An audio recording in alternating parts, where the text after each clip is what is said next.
One of the most eagerly awaited films of 2017, we run the critical VoightKampff test to find out if Canadian director Denis Villeneuve's Blade Runner 2049 is a shoddy replicant of Ridley Scott's acclaimed 1982 original, or a new generation of science fiction.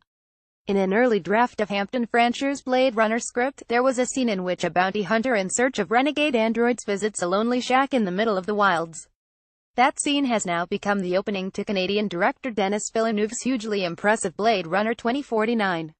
The Blade Runner this time around is a slight functionary who goes by the Kafkaesque moniker Officer K. Here he confronts would-be grub farmer Dave Bautista in what initially looks like a mismatch, but in an immediate reversal to the original, K reveals himself to be what Bryant called a skin job, a replicant in fact, a new quicker model replicant tasked with a dangerous job no human wants to do. He retires his replicants, glues his wounds closed and undergoes a quick-fire reset back at the LAPD base where his lieutenant and wrangler, Robin Wright, assigns him new tasks. K is treated with open contempt by the human cops. He lives in a cruddy apartment block where his door is daubed with racist graffiti.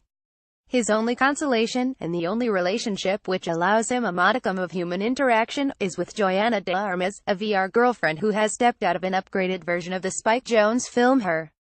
Without giving too much away, K finds himself rooting around the substrata of Los Angeles in pursuit of a shocking development in replicants that could have dramatic implications. As his boss says, the truth, if it falls into the wrong hands, could lead to a war or a massacre. He is trailed from afar by the new designer of replicants Neander Wallace, Jared Leto, who, like an airbrushed, steely-eyed Jesus of Nazareth, takes on the full role of the creator and destroyer of lives, with the aid of his exterminating angel love Sylvia Hoeks.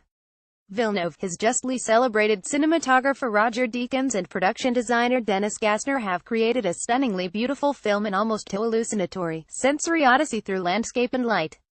Although steeped in visual jump-offs from the original, they push in two different realities, from the huge advertising hoardings and the cyberpunk LA street scenes to an endless junkyard and a ghost-like Las Vegas, a literal red desert of diffuse light.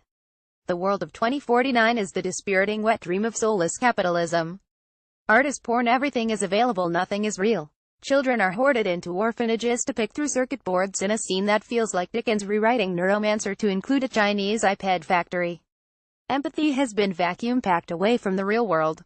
The absence of the VoightKampff test suggests that it is no longer reliable at distinguishing human characteristics. If the first film hinged on the question of whether Descartes was really human, the new film posits the idea that Gosling's replicant might be the post-human vehicle for an otherwise absent humanity. His performance mixes elements of Roy Batty and Harrison Ford's original character, mainly the wardrobe, but the key figure is William Sanderson's tragic genetic designer J.F. Sebastian, a small cog fitting into a larger machine he's struggling to understand. When Descartes does show up, it is almost like a repressed memory. His Blade Runner was always battling to rediscover a humanity drowned in booze and murder, and here Ford imbues his hermit with a Lear-like tragic misanthropy. Also deserving mention, the score with Hans Zimmer and Benjamin Wallfisch replacing Johan Johansson at the last minute references Vangelis throughout while subtly becoming its own thing.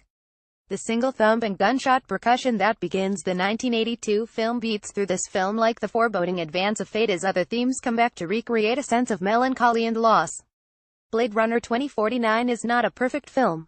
The pace occasionally puts the plot in the procedural and some story elements are introduced only to drift away to the land of possible sequels.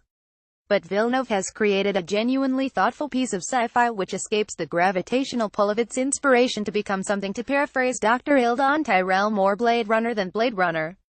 John Bleasdale at Bean Your John T.